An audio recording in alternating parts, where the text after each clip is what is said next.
Hello everyone, welcome back to my channel.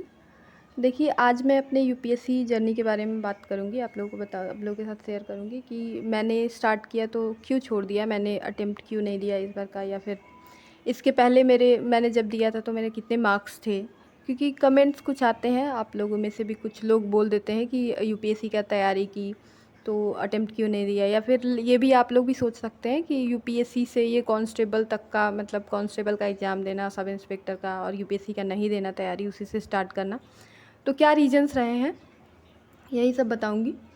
तो मैंने सबसे पहले यूपीएससी का तैयारी ही शुरू किया था, क्योंकि मेरा बचपन से था कि मुझे यूपीएससी ही करना है। अगर नहीं हुआ तो कोई बात नहीं, नहीं हुआ तो नहीं करेंगे कुछ, लेकिन करना यूपीएससी ही है। मैंने बैकअप प्लान कोई नहीं रखा था स्टार्टिंग से। मैं ये भी नहीं सोचती थी कि स्टेट पीसीएस का भी एग्ज़ाम दूंगी, मुझे लगता था कि लास्ट में देखेंगे, पहले यूपीएससी ही करना है। तो इसलिए मैंने ग्रेजुएशन तक तो कोई फॉर्म ही नहीं भरा था कोई भी एग्ज़ाम्स का। बाकी लोग करते हैं, जैसे लोग 12th कर लिए उसके बाद से कोई एग्ज़ाम जैसे एसएससी का देने लग जाते हैं, या फिर छोटे मोटे कोई भी एग्ज़ाम्स जिसमें आप एलिजिबल हो, सब लोग फॉर्म भरते हैं, लेकिन मैंने कभी नहीं भरा था।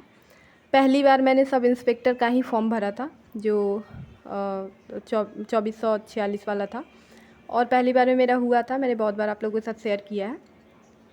वो यूपीएससी के दौरान ही, मतलब मैंने स्टार्ट अभी किया ही था, अभी मतलब उसके बाद ही, ऐसे मान सकते हैं उसके बाद मैंने स्टार्ट किया था। तो उस टाइम तक मैंने कोई फॉर्म नहीं भरा था। पहली बार फॉर्म भरा, ग्रेजुएशन कंप्लीट हुआ था अभी अभी मेरा, तो फॉर्म भरा और हो गया। उसके बाद तब भी मेरे दिमाग में ये था कि मुझे करना नहीं है, बस हो जाएगा, पहली बार देखते हैं एग्ज़ाम कैसे, एग्ज़ाम में बैठते हैं तो एग्ज़ाम देखिए, फिर हो गया तो ठीक है, बात ख़त्म। नहीं हुआ तो भी कोई बात नहीं, क्योंकि मुझे करना नहीं है, इस माइंडसेट के साथ। और उसके बाद 2446 वाले में जब आसानी से मेरा हो गया बिहार दरोगा में, तो फिर और मेरा तैयारी चल ही रहा था अच्छे से यूपीएससी का। तो लेकिन मैंने अटेम्प्ट का अभी नहीं सोचा था। अभी मैं सीरियस उतना ना तो मैं सिलेबस अच्छे से देख पाई थी, ना प्रीवियस ईयर क्वेश्चन, बस मैं बेसिक बुक्स जो पढ़ती थी, और क्लास मैंने दृष्टि से किया था, तो ज्वाइन किया था अभी। तो मुझे लगा था कि कंप्लीट करके 2 साल पहले टाइम देंगे यूपीएससी को, पूरे अच्छे से तैयारी हो जाएगा, उसके बाद मैं अटेम्प्ट का सोचूंगी। तो उस टाइम तक मेरे दिमाग में नहीं था देने का भी। और जब उसके बाद फिर जब दोबारा से बिहार दरोगा का वैकेंसी आया, तो मुझे लगा कि मतलब एक होता है कि बाहर के लोग भी, कुछ लोग होते हैं कि पिछले बार नहीं हुआ, कुछ लोग जान जाते हैं। जैसे आप कोई एग्ज़ाम देते हो ना, तो हमारे यहाँ जैसे हम लोग मिडिल क्लास फैमिली से बिलोंग करते हैं, तो यहाँ सरकारी नौकरी होना ही बड़ी बात हो जाती है कि सरकारी नौकरी लग गई, बहुत बहुत बड़ा बात हो गया ये। और ऊपर से हमारे यहाँ बिहार दरोगा का थोड़ा क्रेज़ रहता है, तो पहली बार में बहुत किसी को पता भी चल गया कि एग्ज़ाम क्लियर हुआ है। हाइट की वजह से नहीं हुआ था मेरा, तो बाकी लोग फिर दोबारा आया तो फिर पूछने भी लग जाते थे, तो मुझे भी लगा चलो देते हैं, देखते हैं, फॉर्म भर देते हैं। और उसके बाद से मैं फॉर्म भरना मैंने स्टार्ट कर दिया था। मैं सारे फॉर्म भरती थी तब।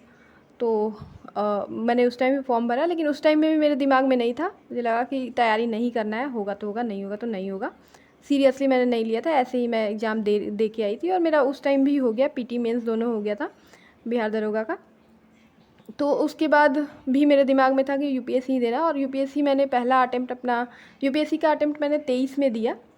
इसके मतलब इस बार तो मैं नहीं दे पाई, पिछली बार भी नहीं दे पाई थी। 23 में जब मैंने अटेम्प्ट दिया तो मेरा तैयारी ठीक था, मतलब 2 महीने मैंने पूरा प्रीलिम्स को टाइम दिया था, 2 महीने में बस प्रीलिम्स पढ़ी थी।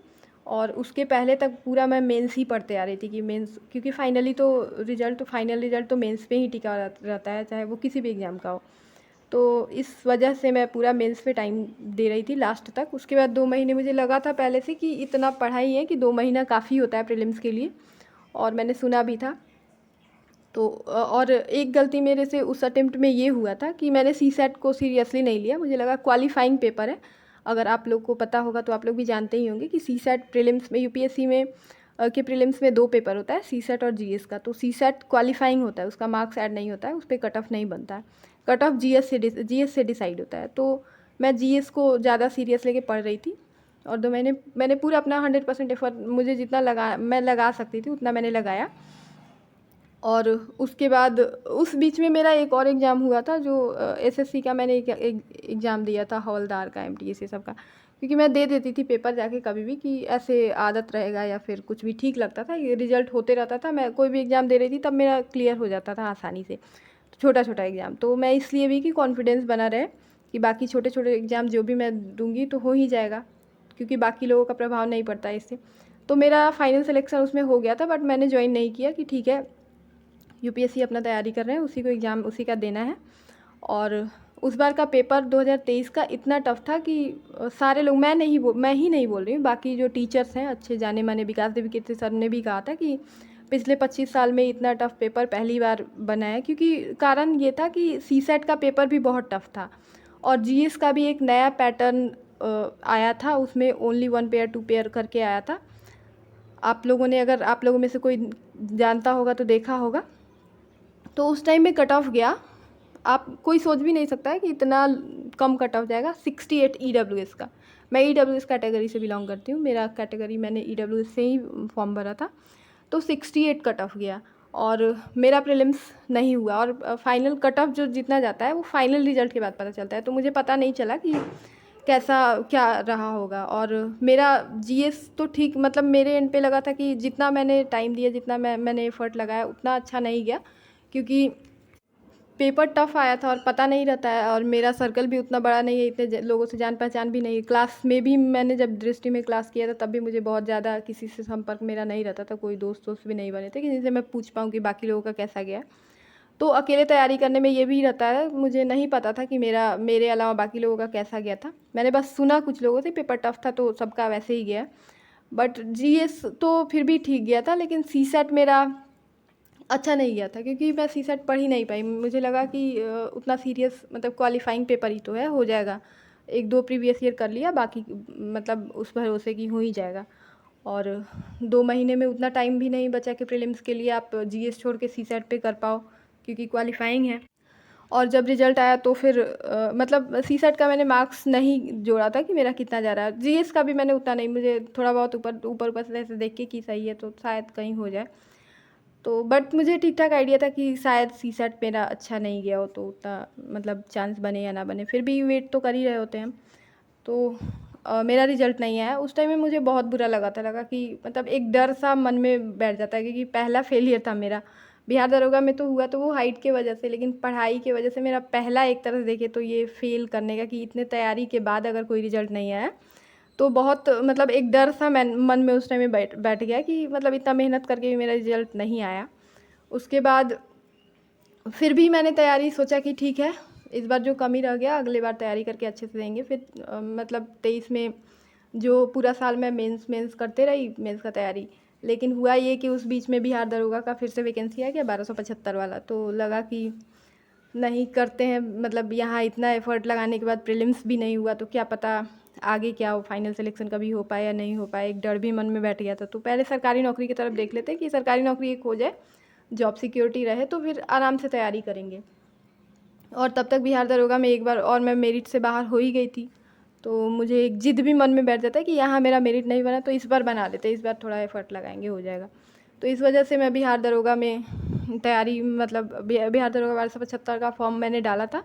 और मुझे लगा कि यूपीएससी का मैं तैयारी कर रही हूँ, मैं अटेम्प्ट यूपीएससी का भी दूंगी, अच्छे से तैयारी मेरा चलते रहेगा और ये साथ में चलते रहेगा। और तब तक मैं बीपीएससी का भी नहीं सोच रही थी कि बीपीएससी भी कंसीडर किया जा सकता है, देना चाहिए।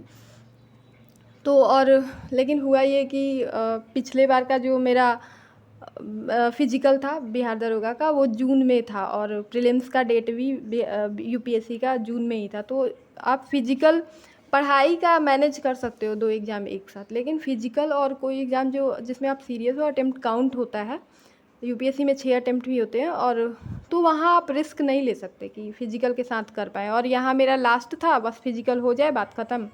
और यूपीएससी में तो प्रीलिम्स ही था, तो मैंने सोचा कि नहीं, ये स्किप करना चाहिए, थोड़ा 1 महीने का भी गैप हो तो कर सकते थे। और मैं उम्मीद कर रही थी कि मेरा शायद यहाँ मेरिट बन जाए 1275 में, तो मैंने स्किप कर दिया।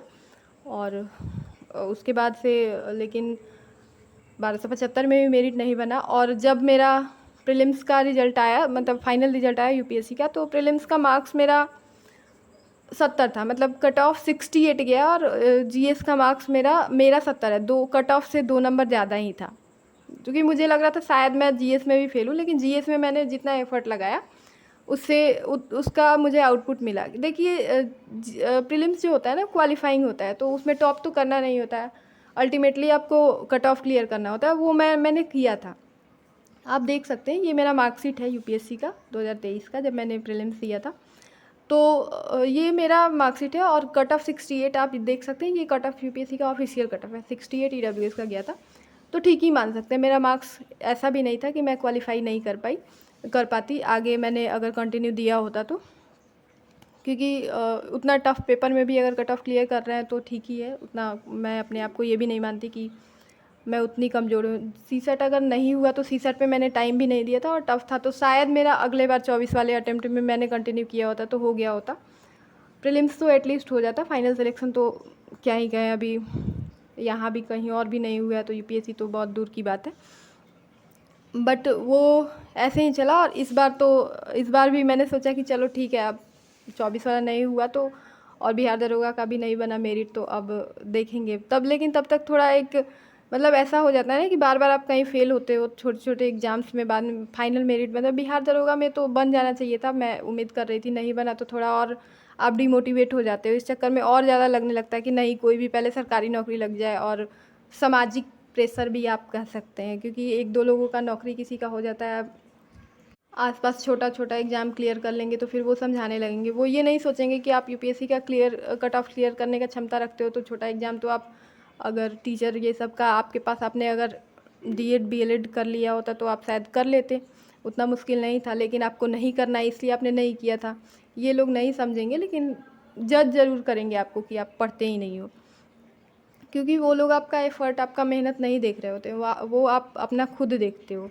और बाद में तो इतना डिमोटिवेट हो गई मैं उसके बाद, क्योंकि मुझे लगा कहीं भी नौकरी, कांस्टेबल का भी हो जाए। इसके पहले मेरा बहुत बार एग्ज़ाम क्लियर हुआ कांस्टेबल का, दिल्ली पुलिस में भी हुआ था, बिहार पुलिस में भी दो बार हुआ था। मैं फिजिकल देने नहीं जाती थी, एग्ज़ाम दे के ऐसे ही मुझे छोड़ देना होता था। लेकिन इतना मैं डिमोटिवेट हो गई थी कि इस बार मुझे लगा कि कांस्टेबल में भी हो जाए, पहले सरकारी नौकरी हो जाए बस। तो मैं कांस्टेबल में भी फिजिकल देने गई कि चलो यहाँ भी हो जाए, लेकिन हुआ ये कि मेरा यहाँ भी मेरिट नहीं बना। तो मुझे लगा नहीं भाई, मतलब ये तो क्या बोले, अब यूपीएससी का सपना लेके चल रहे हैं और कांस्टेबल में मेरिट नहीं बना। हालांकि यहाँ फिजिकल पे बनता है, जो नहीं जिनको पता है उनको मैं बता दूँ, यहाँ फिजिकल पे मैं उतना तेज़ नहीं दौड़ पाई, तो इसलिए मेरा नहीं बन पाया। तो ऐसे होता है, यूपीएससी का कट ऑफ क्लियर कर लो भले आप जीएस का, लेकिन आपका कांस्टेबल में मेरिट नहीं बनेगा। लेकिन यही है कि अपने आप पे विश्वास रखना चाहिए। तो और ऐसा भी आप लोगों को, जिनमें से बहुत लोग कमेंट भी कुछ लोग कर देते हैं या कुछ भी बोल देते हैं कि तैयारी कोई छोड़ता नहीं है। देखिए, आप दूसरे के लाइफ के बारे में नहीं जान रहे हो तो वो क्या कर रहा है, वो आप उतना ही समझ पाओगे, उतना ही देख पाओगे जितना वो दिखा रहा होता है आपको। तो इसलिए आप किसी को इतना जल्दी जज नहीं करना चाहिए कि कोई क्या कर रहा है नहीं कर रहा है, आप उसके पर्सनल लाइफ के बारे में तो जानते नहीं हो ना। तो और यही है कि अपने आप को मोटिवेट रखने के लिए कुछ भी करना चाहिए, करना पड़ता है अगर, तो करना चाहिए। और मेरा तो यही है कि मैं थोड़ा इन सब में ज़िद्दी टाइप की हूँ। मैं बहुत बार, मैं चाहे जितने बार फेल हो जाऊँ, जितने बार मुझे वापस से शुरू करना पड़े, लेकिन मुझे लगता है मेरा जब तक अपने मन से अपना सपना पूरा मुझे ना हो जाए, मुझे खुद संतुष्टि ना मिल जाए कि हो गया, अब इतना ही मुझे चाहिए था, तब तक मैं कोशिश करते रहूँगी। भले कोशिश में लास्ट में मुझे कुछ भी ना मिले, फिर भी ठीक है, एटलीस्ट ये संतुष्टि तो रहे, ये शांति तो रहे कि मैंने अपना एफ़र्ट लगाया पूरा। अभी मुझे बस एक चीज़ ये लगता है कि हाँ, मैं जहाँ मुझे कोशिश करना चाहिए, क्योंकि आप फेल भी हो ना तो थोड़ा इज्जत से, मतलब ऐसा रहे कि ऐसे जगह पे फेल हो जहाँ आप कोशिश कर रहे थे, जहाँ आपको ट्राई करना था, जो आपका सपना था। अब सब जगह फेल होने का दुख भी नहीं मनाना चाहिए, और आप मना भी नहीं सकते। तो इसलिए मैं अपना तैयारी अभी कंटिन्यू ही तब तक रखूँगी जब तक मुझे फाइनली कुछ अपने हिसाब से नहीं मिल जाता है। और आप लोगों को भी यही बोलूँगी कि आप दूसरों को देख के बहुत ज़्यादा प्रभावित मत होइए, इसका अपना बहुत ज़्यादा नुकसान होता है। मेरा 2 साल लगभग इन सब चक्कर में दूसरों के वजह से चला गया, सुन के कि ये नहीं पढ़ रही है तो सरकारी नौकरी लग जाता है, यहाँ ट्राई करना चाहिए, वहाँ ट्राई करना चाहिए। इसमें लगभग मेरा 2 साल पूरा का पूरा चला गया। और आप 3-4 साल कहीं लगा रहे हो अपना, रात दिन मेहनत कर रहे हो, और किसी और के कहने में आप इतना इम्पॉर्टेंट टाइम अपना गंवा रहे हो। तो यही आप लोगों को बोलूँगी कि आप इन सब चक्कर में मत पड़िए, आपको जो करना है वही कीजिए, और तब तक हार नहीं मानिए जब तक कि आपका सिलेक्शन नहीं हो जाए, आपको अपने मन के हिसाब से सब कुछ नहीं मिल जाए। इसी के साथ आज के वीडियो में इतना ही। Thank you.